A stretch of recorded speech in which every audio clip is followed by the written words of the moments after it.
the one hand, I'm making it up as I go along, but on the other hand, I've got no preconceptions as to how we should be doing things. I mean, it is seriously one of the most exciting industries to be in at the moment, and the progression that we could make in this country is huge. My name is Paul Harvey, and this is Life, Passion and Business. We're about helping you explore, finding your passion for life and the work that you do.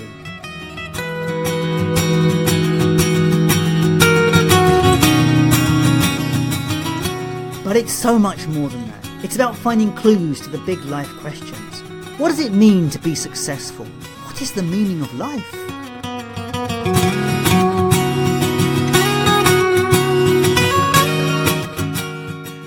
If you're looking for more, then join me on this journey where together we will discover through interviews, tools and tips how to live life full of meaning, passion and purpose.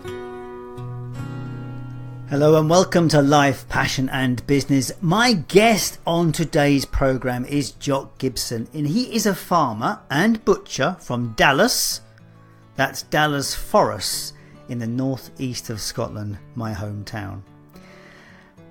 I'll get back to Jock in a moment, but first I need to tell you about something that occurred or something that's come up from the last few weeks. So a few weeks back I did a podcast number 57 on fear and change, and you'll have heard my conversation with Suzy Beaumont. It was an unscheduled conversation that we kind of were talking and we realised it was so valuable we needed to record it. So we turned it into a Facebook Live and ultimately it became a podcast. It was all about fear and change. But we were also talking about the Change Your World conference because that's what we were involved in at the time. Well, the conference was a major success because it brought together into a room some amazing people all looking to make positive change in their life and in the world. And one of those people including my wife, as it happens. So, as I said at the time, there would be more. Well, that opportunity is now open to those beyond Scotland. Yes, Change Your World Online launches in just a few days. And Suzy pulling in some amazing people. Now, the process will feature and involve daily actions that will take you forward. Even if you're like me and you struggle with the concept of goals. So anyway, this process will take you forward. There will be daily actions and accountability and Q&As and all sorts of stuff. And there's some amazing people lined up. So check out the website, which is changeyourworld.me, or you can go to lifepassionandbusiness.com and the links will be on this podcast. That's enough from me about this. Let's get back to farming and Jock Gibson. Now, this conversation is unusual for me because it's not a result of a social media connection. When I arrived here 15 years ago, I became a consultant and did a stint with a local enterprise company, and Jock Gibson was one of my clients. Now, I moved on from that contract many years ago, but Jock and I kept in touch and have remained social media friends. So together with his wife, Fiona, they farm beef cattle native to the Scottish Highlands, and they sell their produce through the family butcher shop, Macbeth's. They supply hotels, restaurants as well as private individuals up and down the country with their online shop. Now his business is a vertical business in that he sees the process, he grows the grass, feeds the cows and right the way to the final finished product in his shop. Jock has become a man of the land. However, originally he studied engineering at Manchester University, and after completing that course he took a few years sailing, and then he started work for a building services consultancy in Peterborough. But that was not his path. So after another university degree and another engineering job in Glasgow, it was clear that was not his path either. So Jock returned to Dallas to take up the family butchery business. And that is a story in itself. Now, my interest in Jock on the show has been about his dedication and passion for his industry. He says that farming is the most exciting industry to be in at the moment as there is so much opportunity. And that opportunity came for him in 2015 after the death of his parents. He and Fiona took over the family farm and now live there with their 3 children. Jock is active in the industry as a board member of the Quality Meat Scotland, as a director for the Farmer Jones Academy and on the steering committee for the Highlands and Islands Food and Drinks Awards. Our conversation is very different from my previous guests. It's a hands-on, hard job. dealing with the harsh realities. Agriculture, like every business, is facing enormous change. However, they are facing it on every level, with environmental concerns, regulation and political upheaval. I also wanted Jock on the show, as most of my previous guests were virtual business or service providers, but this is a story here of him and his family and the success and challenges that he faces in what effectively is a very tight market. And while we managed to steer clear of Brexit, sort of, it is almost impossible because it's such a significant issue in his life, as it will affect pretty much everything that he does. Anyway, I hope you enjoy the conversation with Jock Gibson. So welcome to Life, Passion and Business. I am delighted today to be with I would say an old friend, because I've known Jock for many, many years in various guises. We've been connected at various events that we've seen each other at. This is Jock Gibson, and I know him as a butcher, but I know he's not a butcher. I know he's far, far more than that. And so I was delighted to invite him on the programme, because I know that Jock is actually a farmer, and that's a lot of interest in that. So I wanted to see where this conversation would go today, because I think you have to be passionate to be a farmer in the modern world. So Jock, welcome to the programme. Thank you very much. So tell me, Jock, what is the story? Because I know you didn't start out as a farmer. I know you went to Gordonston, which is a posh school near here, and I know you had a different plan for life, I think, anyway, from our previous conversations. Yeah, I mean, when I left Gordonston, I went down to Manchester and studied mechanical engineering down there with business studies, and that was the direction that I was going to head into. I was going to be an engineer with no particular thought as to what sort of engineering I was going to do. Yeah, that was where I was going, the direction that I was going to head. After leaving university, I bummed around on boats for a bit. I did a stint back at home on the farm because mum wasn't well and dad was away quite a bit. So I did a stint on the farm then. And then I got my first proper job down in Peterborough as a building services engineer. I sort of stayed doing the engineering for about 5 years until I discovered that I wasn't particularly good at it, and came back to run Macbeth, which is where I met you. How did you discover you weren't good at engineering? It was maybe pointed out to me by one of my project managers. No, I didn't have required eye for detail, I don't think. I would go and design a boiler house system. You'd have various things in there, and you'd obviously have your boiler, your pipe work, and you'd have a myriad of different valves. And I would go and specify a gate valve, and it was pointed out to me that don't be so stupid, it's a globe valve you needed. And to me, both shut water off, both did roughly the same thing. So what did it matter? And apparently it does matter quite a bit. So it was at that point I sort of discovered that it wasn't necessarily for me. No, indeed. So did you come back into the family business through choice? Was this a choice? Like, you made a positive choice to come back into the family business, or? Yeah, I did make the choice. I approached my parents, who, funnily enough, at the time were actually thinking of selling the butcher's shop. I made the approach to come back and take that on. So I think, I approached them. They both cried for a bit, and then we got on with making that happen.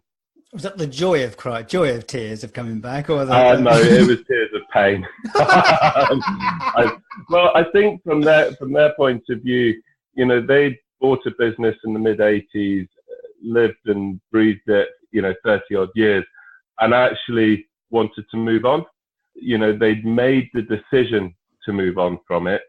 I think, that process of making that decision, coming to the conclusion that was no longer what they wanted to do. They'd made that decision, and then I came along and almost reversed it for them. Looking back at it with hindsight, I think it would have been a very difficult and painful time for them, because up until that point, it was their business, their thing. They could do what they liked with it. There was no onus on them to have it in a state ready to pass on to the next generation. It was their project, and that was the way it always was. Yeah. I think to then maybe change the game plan slightly, probably was difficult for them. So was your family always into farming? Dad, with his parents, bought the farm in the mid-70s. Up until that point, Dad had been training as an accountant and decided that, it just wasn't for him. So, he bought the farm in the mid-70s. Right. So he was a first-generation farmer, basically. Okay. Is that a common thing in farming for people to come into it if they've not been in farming? I mean, farming generally is a very generational business. That's my sense. It does get handed down. And actually, for new entrants coming into the industry, it's quite difficult in this country to do because, for a whole host of things, mainly because it's a generational business, but access to land, access to resources and facilities is a big barrier. The cost of entry is quite high as well, significantly high. So it is very much generational businesses. Land ownership laws in this country don't help either. New entrants are unusual. So where was your passion in all of this? Because obviously you had a passion for an engineer and then you came back to become a butcher. They're very different processes.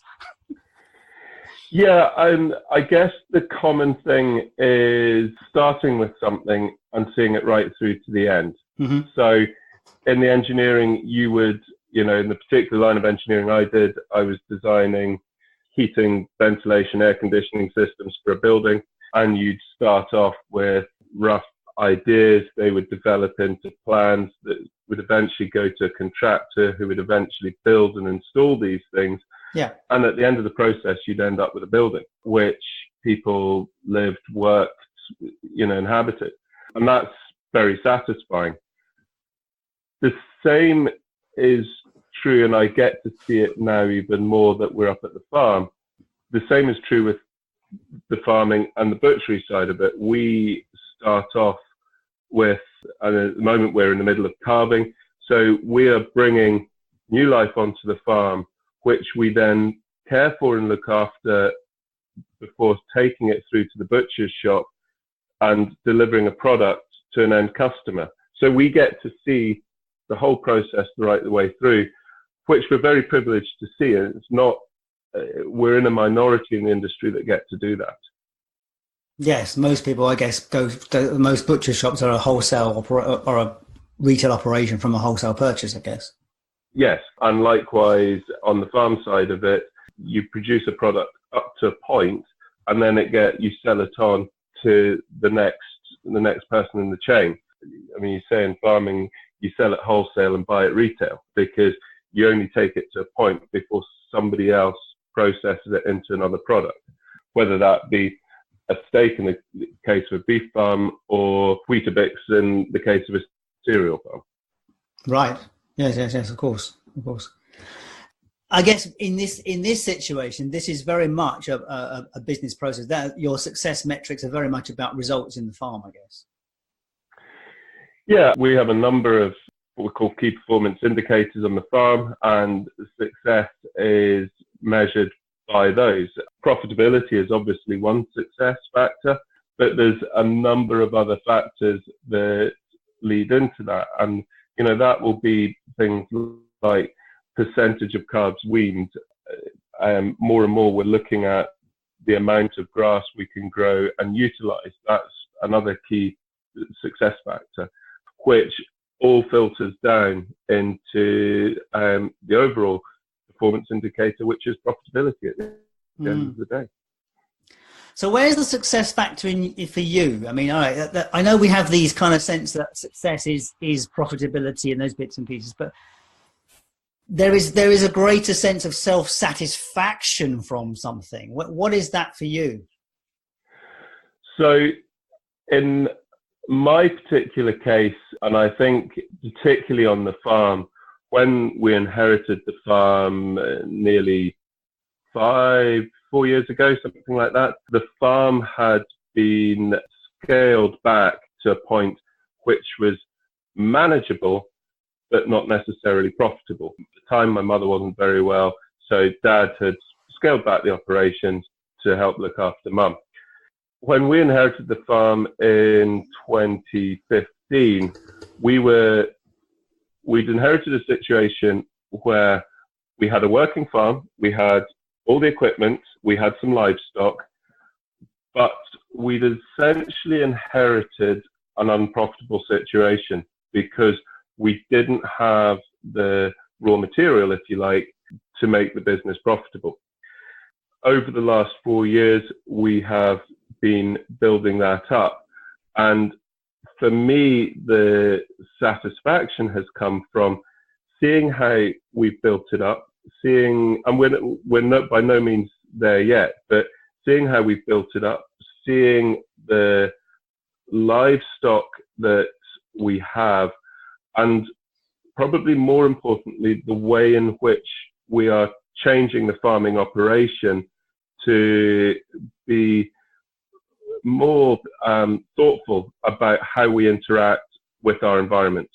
And for me now, that is a key part to our operation.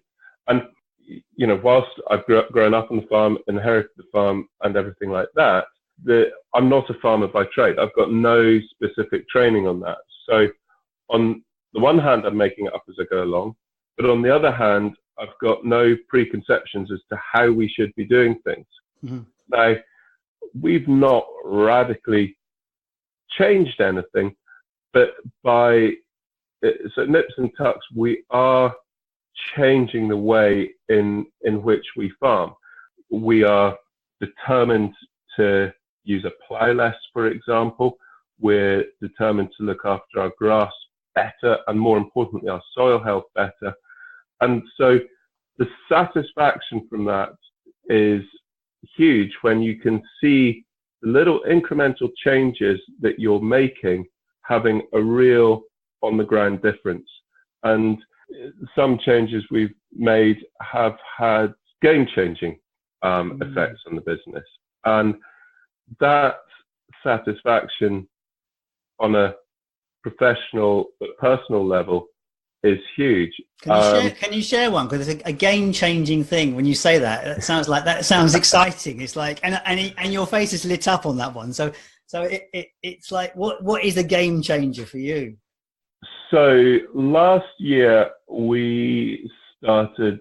So before last year, in the summer, we would throw all the cows into fields and leave them there for 6 months, hopefully. And if the grass ran out, we would take them out earlier and move them into another place.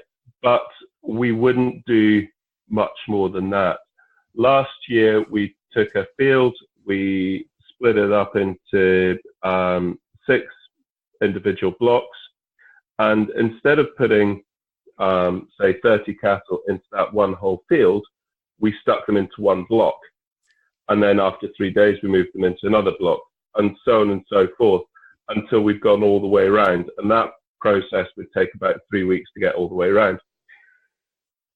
The effect of that is that you're giving the grass recovery time. So you're only grazing it for 3 days, 3.5 days. You're going in at a certain height, you're grazing it down, and then you're letting it rest. The effect of that rest period is the grass grows back better, it increases rooting depth, it will thicken up slightly, and overall you will grow more grass from that process. And you're concentrating the manure, aren't you? Because they are only in a smaller area, so they're delivering. You're concentrating the manure and all of that. So you're returning a lot more of the nutrients that you're taking up from the ground back into the ground. The effects of growing all that grass and giving them higher quality grass, because they're always eating the right bit of the grass, is that they grow faster. And without forcing them, without doing anything like that, we brought forward our averaging finishing times for a beast by about 4 months. That's amazing, actually. That is really exciting to hear that conversation. Is that being done in other places? Yeah, it's there's farmers up and down the country that are doing it more and more. I would say it's quite big in New Zealand. And you're improving soil health as well. That must be so good for soil health. Yeah, absolutely. And that's a slightly longer game, and we've yet to see the effects of that in full. But last year, from our last serious rain on this farm was probably May last year. And okay, we've had quite a lot of rain last week, but the ground here is still pretty dry.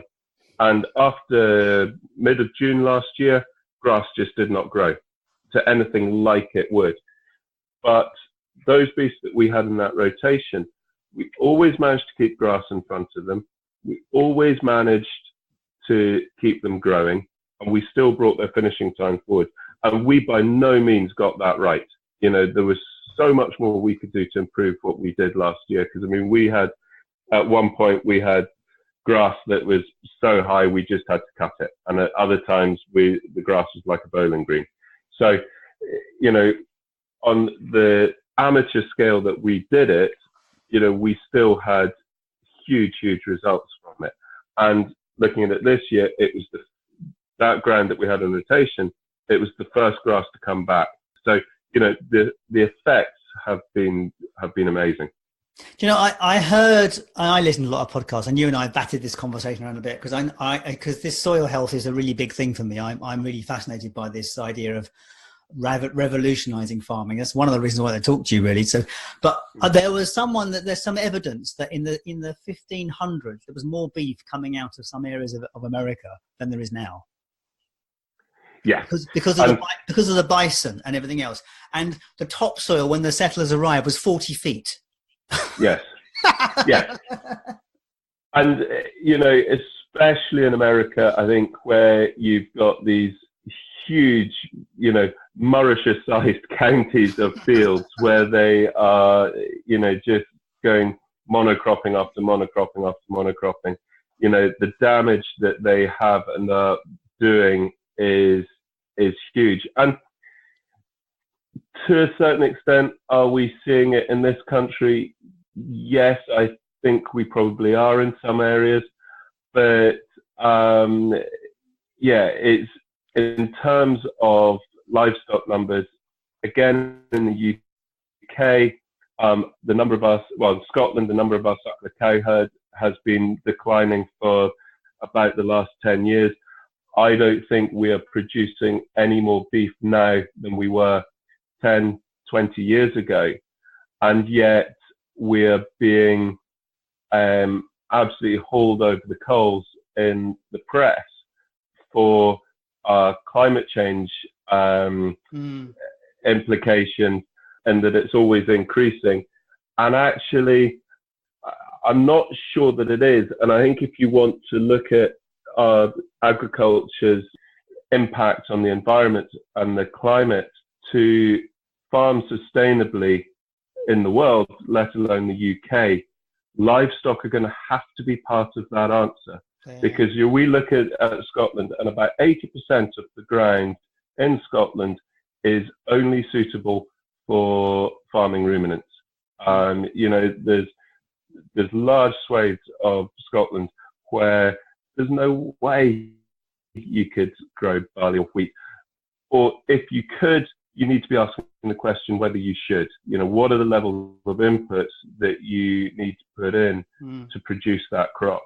I think there's monitor farms in Lothian especially where they have shown and are showing the real power, if you like, of mixed cereal and livestock farming, and how you can improve soil health and everything like that. That's how it used to be.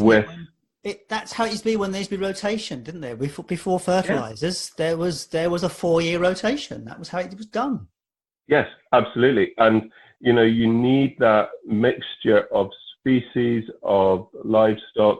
And you look at Alan Savory, who's done a lot of work in Africa, primarily, looking at regenerating huge areas there. He came from a background of basically saying that animals were not the bestest things for the environment and for the landscape. And he went on to do quite a bit of research and came to the conclusion of the exact opposite. That, you know, you look at these migratory patterns of animals where they go in, they graze hard and move on. And what that does to the regeneration of the ground, soil health, and building up organic matter in the soil. And the Savory Institute now is a huge movement in regenerative agriculture and landscape management. So what else? That's fascinating, Jock, that you've had such success with that. You must be quite excited about the year to come with that one.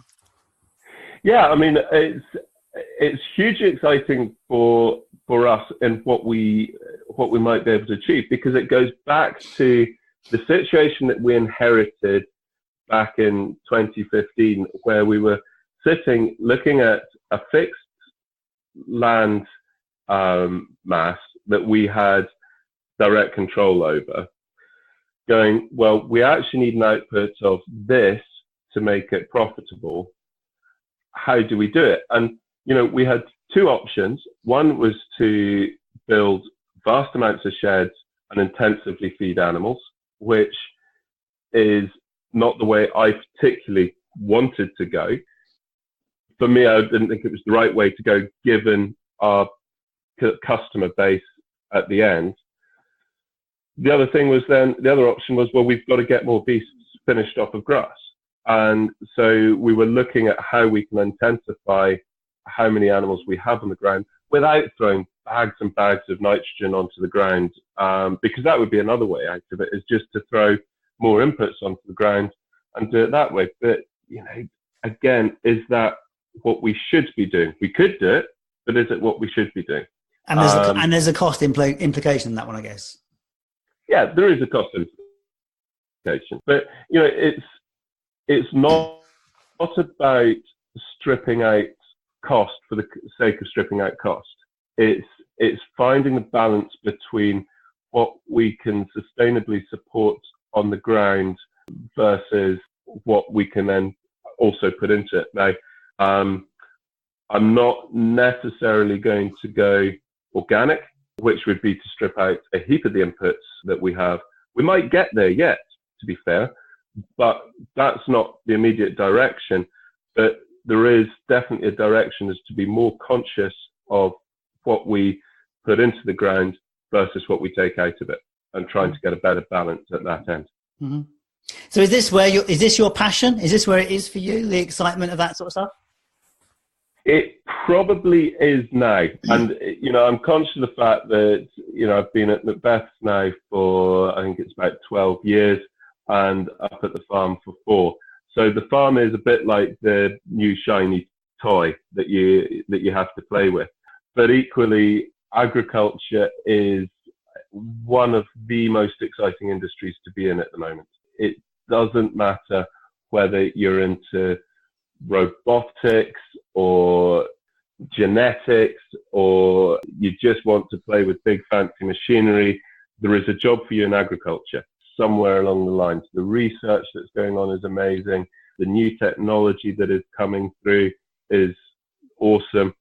And yes, we need people who are going to pick fruit, feed cows, and do all of these things. You know, whether you're very high intellect or very high manual skills, there is a job for somebody. I mean, it is seriously one of the most exciting industries to be in at the moment, and the progression that we could make in this country is huge.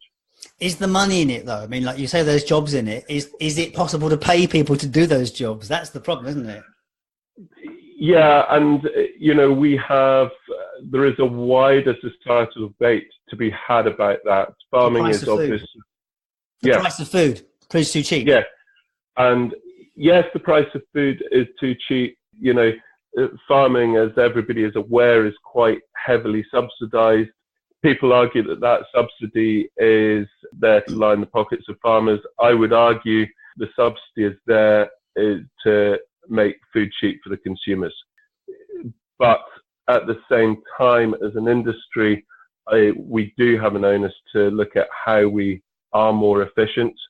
And that isn't necessarily to mean that we need to cut corners, but there will be efficiency savings to make. Equally, we have extremely high standards in this country. We produce Scotch beef and Scotch lamb that is the envy of the world, but there is a cost to producing that. We need to recognize that, and the consumer needs to recognize that. Food as a percentage of household spend is relatively cheap compared to decades gone by, but equally there are significant parts of society that are reliant on food banks, and so we need to have a deeper, wider conversation about where we want our food market to be. Mm-hmm. And of course, that's very current at the moment, what with all sorts of situations that I'm not even going to mention in this podcast, but we're both smiling wryly, and it's a B word, and neither is going to say it. Yeah, I know, but whether we mention that word or not, we're looking at more global markets. Yes, and we're looking at potentially one market that wants to bring primarily beef into this country. Yes. And excuse me, and they're using some products in the rearing of their animals that were banned by Europe in the mid-'80s. I know they were.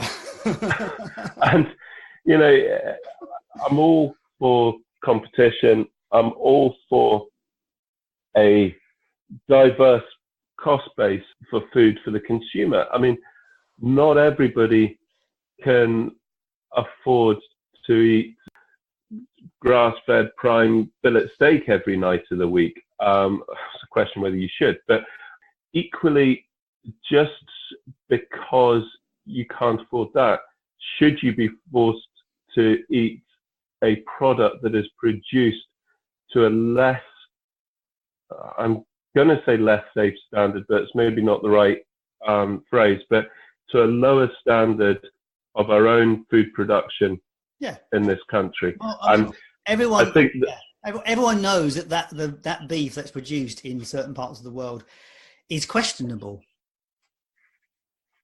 I think that's the word, that it's questionable. And it's questionable from an animal welfare perspective and from an eating perspective.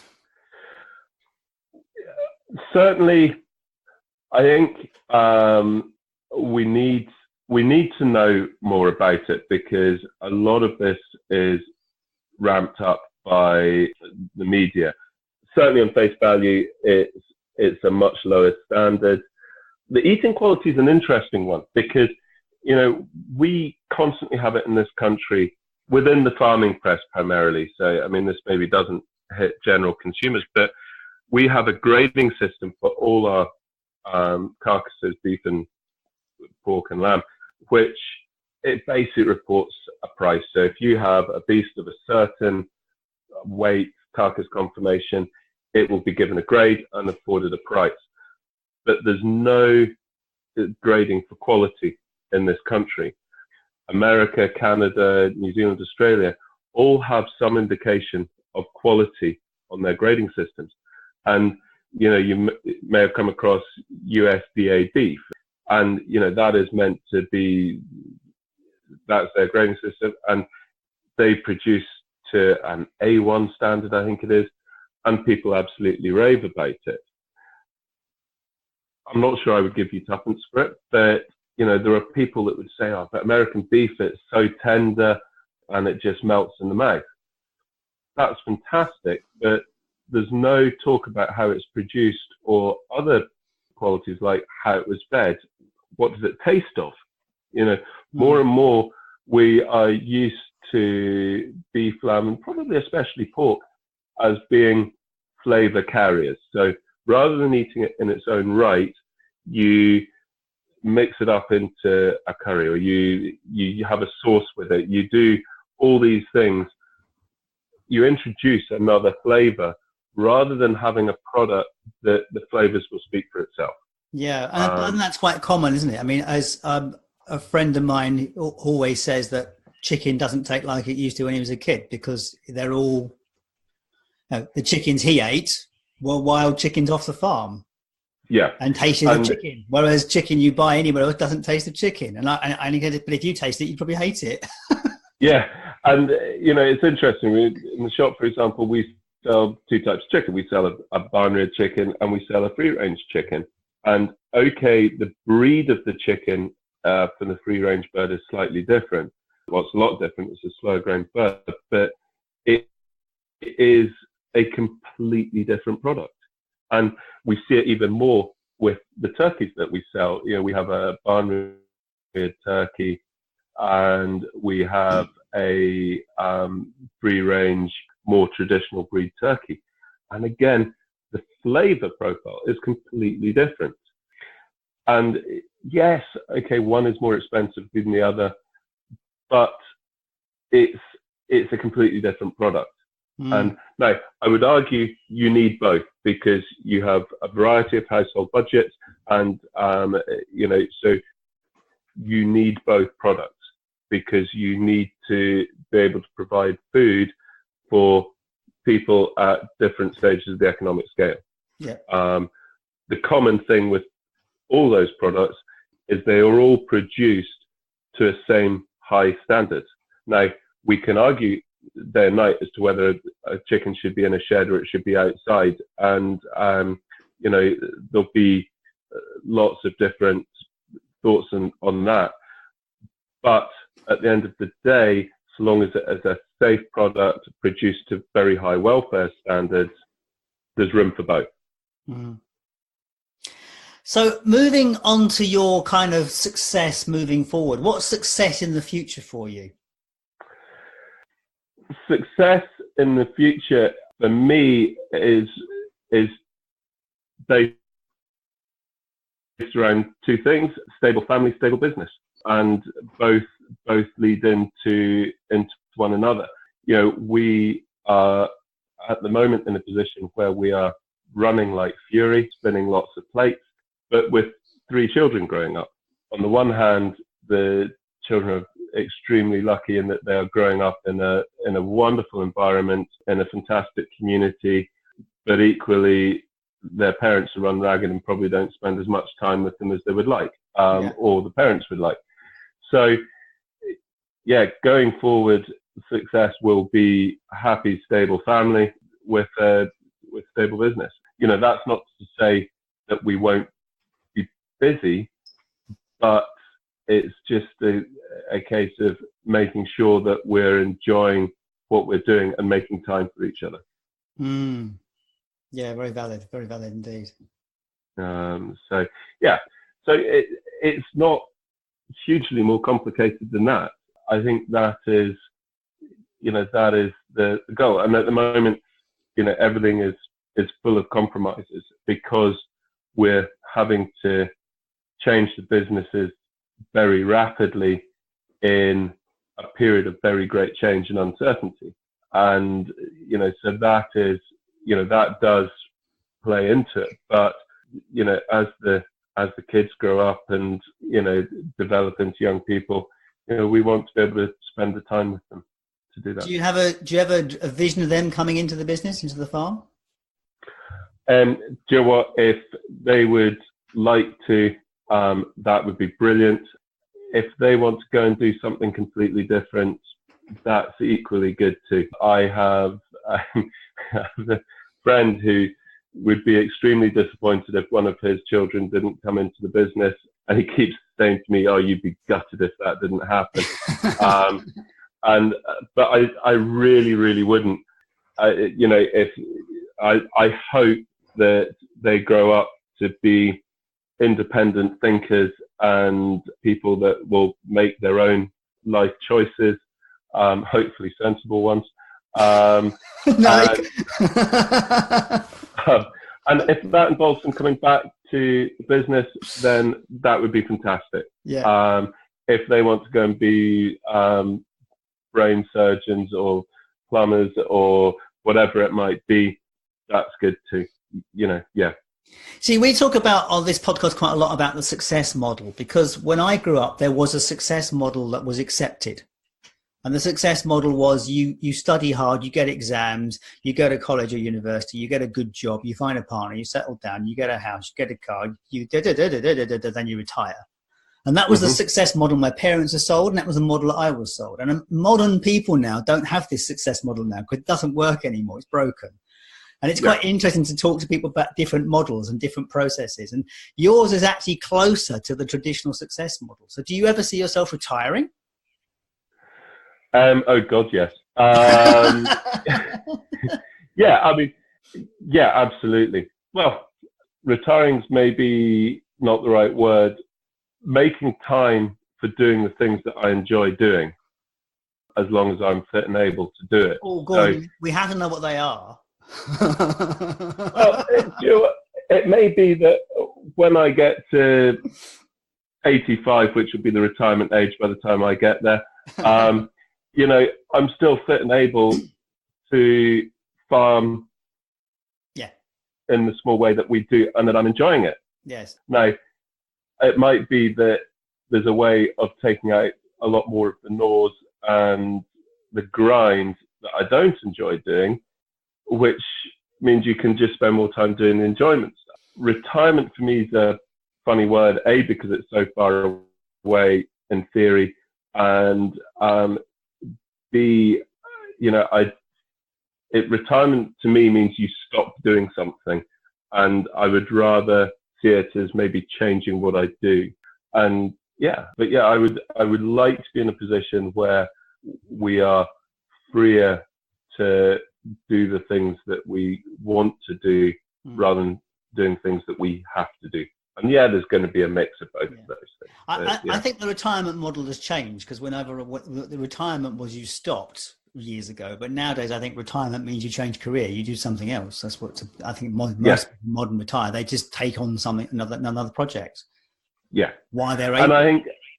And I think that's hugely valuable. You know, I think as a society now we have come to rely on people that have maybe finished their main career in life that are contributing in other ways, whether that's voluntary or whether it's paid positions within organizations, to bring in an experience level, but also probably more valuable is the time element that they can give.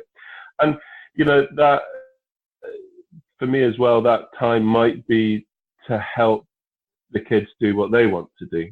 If they're doing something, you know, because by the time I get to 60, Ayla will probably be in her mid-20s, I think. So, you know, and Tilly and Rory will be a couple of years behind that. So, you know, they'll be hopefully looking to settle down. One of them might be back here, maybe not. And so, you know, I would like the time to help them develop in what they do. So yeah. I saw a lovely video recently, which I actually posted on somewhere. I was for another project, and it was a race of older women racing, doing a 60-meter dash. Right. And the last lady to cross the line, she did it in 24 seconds, and she became a world record holder. Right. Because she crossed the line in 24 seconds. She's 102. And she only took up running when she was 100. She's the oldest woman to complete the 60-meter dash in 24 seconds. Fantastic. Yeah, it just goes to show that, you know, you can still do these things. It's interesting. My grandfather will be 97 this year. You know, he retired at the age of 60. His retirement has almost been as long as his working life, which I find fascinating. But it's amazing, as you say, to have that such a longevity and have a longevity outside of the working environment. Yeah, exactly. And it's great for him that he's been able to do that. Not everybody is so lucky or fortunate, but he's. So I've got to the point where I give you an open question. So this is the question I put to people. And the reason I put this question here is so that when we put the phone down, you don't go, oh, I wish I'd said so-and-so. So what is the question, the one question that I haven't asked you that I should have done? I don't know what the question would be, but the one thing that's in my mind is going back to the kids, the point that I maybe haven't made. We've got 2 girls and a boy, Ayla, Tilly and Rory. And one of the things I found interesting when Rory was born, and we'd moved up to the farm by then, was I had a lot of comments from people saying, you've got a boy, you'll be really pleased you've got somebody to take on the farm. I would point out to people, yes, but there's 2 girls in there that might also have a shout in it. Mm-hmm. And I think for all the progress society has made, we still have in certain sectors a thought process that it's a man's job. Yes. And I think I would, if I'm looking at my girls, I want them to have every opportunity to do what they want to do in whatever industry they want to do as a boy does. And I think that would be one of the things that I would really want to impress on our daughters, is not to set limits on what they think they can achieve just because society thinks that it's a boy's job. I don't know what the question is, but the answer is to sort of empower my daughters to achieve what they want to achieve. Do you think, is farming particularly a sexist industry? I mean, it's a physical industry, I guess. So there is our physical limitations to this, but are there? Have you seen the size of tractors these days? And, well, this is true. It's a physical industry, but equally, where you might have brawn fixing a problem, brains can fix it as well. Yes. And it's just thinking yourself. There was that picture you posted on Facebook the other day where one of your family was staring down a cow at the time, I think. it did look like, well, what happened next? that was a picture of Dad. It's a picture that I found on the computer, and the title of the file is "Murderous Cakes."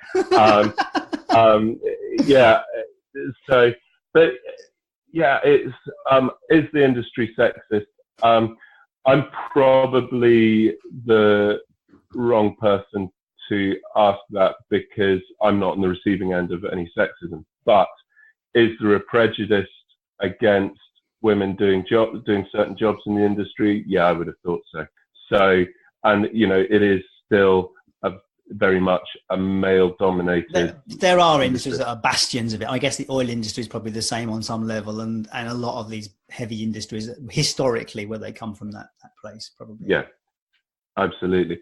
But it is, and we have some fantastic role models, female role models now in the industry. 2 ladies up at Bigton Farm in Shetland, who are on This Farming Life at the moment, have done wonders for the industry and showing that it's not just a male-dominated job. It wasn't something I'd ever really thought of before until Rory was born, and I started getting comments like that. So, well, it's good that you noticed it and are highlighting it, and I hope when people do make it, those comments, you point it back at them. Well, it's something that I'd never really thought of before, because the wider family, Mum was always heavily involved in the farm, and particularly the butcher's shop. My aunt farms and runs an estate down in Perthshire. She has taken that on from my grandmother. Would regularly, she'd be looking after her cows and things like that. So I come from a family of very strong female role models. My wife is very active. She's away at the moment, lambing on the West Coast. So I come from a family where it's it's not really an issue. Everybody can do anything. And so it wasn't highlighted to me until Rory came along. And more of a realization that those were maybe some of the barriers that would be put up in front of Ayla and Tilly. So, yeah. So I've got to the point in the podcast where I allow people, how people can get in touch with you. And because you're a different business than most of the people I ever talk to, a lot of people are online businesses, but you do have an online aspect to your business. I know that your butcher's business sells meat online. Do you sell across the world? Do you dispatch meat anywhere? No, at the moment we're UK only. We have dabbled with trying to put it into Europe, but because of our location and transit times, it's just not been possible. And we now go back to the B word again and to what happens there. But, so at the moment we're just UK only. Okay. So my American listeners cannot enjoy your fantastic Scottish beef. Unfortunately not yet. And they can't compare it to their local homegrown produce. No, they'll just have to come and visit the country and see how wonderful Scotland is, and then they can sample the fine produce. Well, okay. Well, I will put links to your online shop and that sort of stuff. And also, how do people get in touch with you if they wanted to? We have through social media or through email. We have Facebook pages for both our farm, Edinvale Farm, and for the shop, Macbeth. Twitter, email, through the website. Okay, all those links will be on there anyway. All of those links. I'm happy to talk to anybody. Good, no problem at all. So I get to the final question that I ask all my guests, and it's a kind of a real self-reflective question, really, because we are animals at the end of the day. We come on this earth, and it's only humans that think we are more important than the other animals around them. However, everyone has a viewpoint. So what is, for you, what is the meaning of life? Why are we here, or why are you here? The reason I am here, in my mind, is to make something better than I found it. And it doesn't matter what it is. I want to leave something, I want to improve it or leave it better than what it was. Whether that's a business, whether it's a family situation, I want to be in a position where I can say, that was better than when I got it. Now, do I succeed in those things? Hell no. It's something that I'm very conscious of, that to try and improve something, I will actually make something else worse. I find that difficult when you're having to compromise something else to improve another situation. But that is my main aim, is to leave something behind that was better than when I got it. And that's the meaning of life for you? Yeah. Fantastic. So, Jock Gibson, thank you so much for your time today. It has been a pleasure to talk to you, and really, really eye-opening to have a conversation with someone that has such a real visceral connection with the food that we eat. It's been a pleasure. Thank you very much for having me on. Lovely. Thank you. Yes. And that was Life, Passion and Business with Paul Harvey and my guest, Jock Gibson. If you are in the UK, you are in the lucky position to have the option to buy some of Jock's produce from his online shop at macbeths.com. The link, as always, will be on the podcast website in lifepassionandbusiness.com, and as are the other links for finding Jock on social media, both in LinkedIn and on Facebook. So as I said at the beginning of this program, Change Your World Every Day is now open, and if you would like to take part in an online coaching program that takes you forward towards your goals, this is a fantastic opportunity. So please check out the website Life, Passion and Business, and you'll find the details there, or go straight to changeyourworld.me and you'll find the details there. And that brings me to the end of the program. So thank you so much for making it right to the end of the show. If you can leave a review or do some likes or comments, it would be most appreciated. And if you can share us, that would also be appreciated. Anyway, that's it for today. Thank you so much for your time and attention, and I will catch you next time.